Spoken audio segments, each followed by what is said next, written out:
Hey, what's happening, ladies and gentlemen? I'm Revery, bringing you back another video. So you want to play classic WoW, huh? And you want to experience all of the different aspects of the game, and you're still trying to decide if you have time to raid. Well, I hope you had the talk with your wife, because I'm going to give you a few tips on how to help increase your chances of locking in a raid spot. Now, obviously this won't guarantee anything, and I don't want to get into playing a specific class just to boost your chances of getting into a raid, because I've been preaching from the beginning just to play whatever class is fun to you. Depending on your classes may be an added benefit. I'm just out here trying to spread the awareness. This image has been tossed around some of the more serious upcoming raiding guilds that want to progress early on in Classic. Now, keep in mind this is by no means what everyone is doing. This is just a guideline on kind of the average number of classes being brought. Alterations can be made if need be. Okay, so I want to talk about this really quick. This post was from, I think, early April of this year, and the title is The Analysis of a Private Server 40-Man Raid Composition. The details are below, obviously. So I don't know if you guys can kind of see the fadedness around here, but I'll kind of just run over this chart really quick. If you guys want to pause the video and, take a look at it, get a better idea, that's cool. So for those of you that played WoW, you probably recognize these colors. For those of you that may have not played WoW or haven't played WoW in a long time, kind of the faded stuff here. So brown is warrior, rogue is yellow, priest is white, hunters are green, druids orange, mage light blue, warlocks purple, paladins pink, and then shamans are like a darker blue. So these are kind of broken up by the average based on, if you guys can see the bottom here, the x-axis. The right two columns here are the total, I guess, average of these other four. The left column is alliance and the right column is horde. This second one right here is molten core. Third one is Blackwing Lair, fourth one is AQ40, and then the last one is Nax. So like I said, if you guys want to check this out, it's really interesting to me, some of these numbers. So yeah, it's no secret that warriors, mages, and rogues are monsters on the DPS chart, meaning there will be more spots for them since they are good classes in that regard. But with that said, the kind of drawback is that there will be a lot of people playing them, so no matter what class you end up playing, there's a level of risk involved. For healing, if you play a hybrid class, more often than not you will end up having to heal. But it is possible to have a couple of DPS hybrids in the group, or maybe a feral tank, for example. As you can see according to this, if your alliance, paladins and priests are split pretty evenly. Both are very good healers for PvE. On horde, that paladin role is swapped to shamans. I know some people will ask about druids since this is mostly a druid channel, and it's really going to come down to what your raid needs and how well you can fill that role as a druid, among other things, but that's a topic for a different video.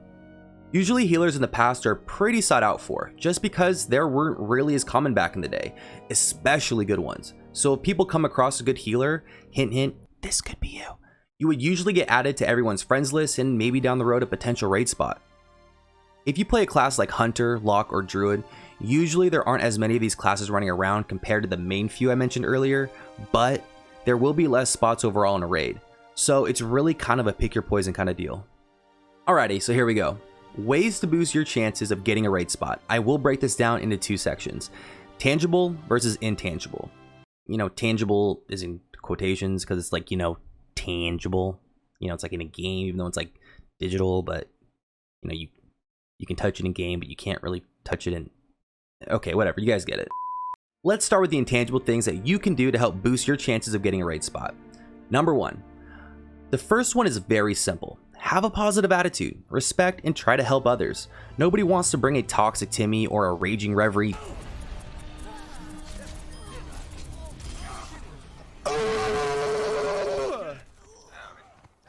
to any group. I've seen scenarios where some of the best mechanical players have been kicked for being toxic as f***.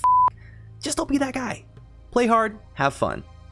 You can also simply help others out from an educational standpoint, maybe answering guildies questions they may have, or providing them more information, or give them a source. Since there will be a significant amount of new players, or maybe returning players that haven't played in years, there will be plenty of opportunities. Number two, attendance. Now, this may be more for kind of once you're able to lock down a spot in a raid, but one of the things that I did back in Burning Crusade and Wrath, at the time I was more of a focused PvPer and didn't really care to raid much early on, but the more I saw how much effort my guild was putting into progressing and how much the community around the guild was just built around the core players, it really made me feel like I wanted to be a part of it. I guess you could say I kind of got the case of FOMO. So long story short, I actually ended up messaging the raid leader sometime after and said something along the lines of, hey, I know you guys have a full core raid group, but if you ever need an extra healer in case someone doesn't show up, I'm your guy. I'm prepared. I have everything I need. I'm on at this time anyway playing, so just let me know if I could ever fill a spot. Sometime after, I think it may have been a couple of weeks, I know it was over the weekend, one of the healers backed out because of some family issues he had to take care of and didn't know when he would be back. And so the first person they messaged was me because I went out of my way to let them know that I was prepared and available whenever they needed a spot filled. I guess the moral of the story here is that if you're serious about getting a spot, make sure to allow yourself that opportunity. And when it presents itself, grab it by the balls. Number 3, be that go-to guy. I remember back then there were always a handful of people in my guild who were the go-to person whenever someone needed a specific enchant or maybe a crafted item. Some of these recipes back in the day required a bit of either farming, rep grinding, or a little bit of luck. Now keep in mind, a few of these can take you some time to farm, so this can require some extra time and effort, but having these will not only make you a nice chunk of change from trade chat, but offering guild discounts, kind of going back to the helping out thing I mentioned earlier, especially for main raiders, can result in getting your name out there. Number 4, and finally, probably the most obvious, is just preparing yourself by learning as much as you can and using that information to practice this at the highest level you can.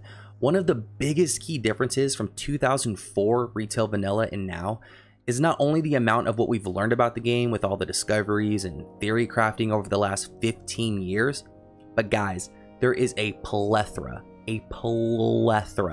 of top tier, high level information from some of the best players in the game. This information is at your disposal whenever you decide to open up Google. Or if you're a weirdo, Yahoo or MSN. Is that still a thing? Leverage this, use it, learn. There's always ways to get better. Okay, moving on to the quote unquote tangibles. Now, most of this is just kind of farming, but I'll still break it down for you guys anyways. So first, getting properly geared for the respective raid content. Now this video will be released before Classic launch, so the buzz right now is getting what people call pre-BIS geared, meaning pre-raid best in slot, meaning farming the best gear for your class and spec before everyone starts raiding. But obviously this can apply to those sometime after launch, so just research what gear you need to grind or farm until you get as geared as possible for the respective current content. So a really cool tool that I just found out about, I don't know if it's new, but I'm going to be using this tool to figure out my pre-BIS gear if you guys find this out before launch, or this could really be used after launch as well. If you go to the Wowhead Classic website here and you go to Tools, Classic Gear Planner, choose your class and race, so I'm going to be a Tauren Druid. It'll kind of bring up a menu here where you can actually choose, your gear, what spec you'll be running, and it'll have all your stats based on whatever you have equipped. So you select a slot here, it'll bring up a whole bunch of different stuff. And the cool thing about it, which I really like, is it has the phases of when certain items will be released then. So yeah, there's a lot of ways you can search for gear and stuff here. This is a really helpful tool, so if you guys want to check this out, I'll have a link in the description below. Along with gearing yourself, and kind of back to when I was mentioning about helping out others, wink wink, is if you have the opportunity to help other guildies gearing for raids, maybe if they're farming for a specific piece they haven't gotten yet, or farming rep for a specific recipe. This could be a good opportunity for you to lend a helping hand, and a time where you need to not fuck up, especially if you're a hybrid. Be a hybrid, like a druid. And if you're able to fill multiple roles so the group can get up and running faster, do it. The second thing is farming crafting materials. Some of the best in slot pieces for certain classes, depending on where the content is when you're watching this video, can be crafted from specific professions. Some of these items can be best in slot all the way up until Nax. An example of this would be something like the infamous Lionheart helm, crafted by blacksmiths. There are many materials you can farm to craft pieces of gear that you can make or sell to raiders and guildies alike. Finally, number 3. Farm, create, and bring proper consumables. Now I know I could have mentioned this somewhere before in the preparation or farming categories, but this is something that I really wanted to isolate on its own to stress the importance. This alone can be one of the biggest reasons to get you brought to a raid, or if you're not prepared, it could easily get you benched or kicked out. Consumables are an essential part of raiding. That's how it's been since the dawn of time. Because of how much you need to be paying attention to your resources in Classic versus retail, if you're a mana user, this can be the difference between you being the top of the meters in either damage or healing of your class, or the bottom because you oomed yourself and now you have to cast lower rank versions. Or if you're a healer and you oom, well, we both know that it could end in catastrophe. Keep in mind that if you're new to Classic or need a refresher, there are some consumables that require a little more time and effort that can help you in a raid. Other than potions and flasks, things such as demonic runes, dark runes, night dragon's breath, or whipperroot tubers, just to name a few. Before I end this video, guys, I know a lot of these things are tailored towards helping guild and guildies. I know not all of you will be doing this or may not care to do this with the guild and just rather pug it whenever it becomes possible. Some of these steps can still apply to that. I would suggest whoever the raid leader is, befriend them. Help them out if they need it. If you build a relationship, the higher chance you'll potentially get brought along. Alrighty, that's it for this one. I actually like to end these videos with a question, so here you go. Which raid are you guys excited for the most and why? I do take the time to read and reply to every single comment as best as I can, so I'm really looking forward to what you guys have to say. If you haven't already, be sure to hit that like button if this helped you out in any way, and of course, subscribe to the channel if you want more videos from here in the future. For those of you who want to go the extra mile in helping the channel out, feel free to share it with friends, family, or fellow guildies that might find this information valuable. Guys, we are so close to Classic. I feel like a little kid getting a new game for Christmas.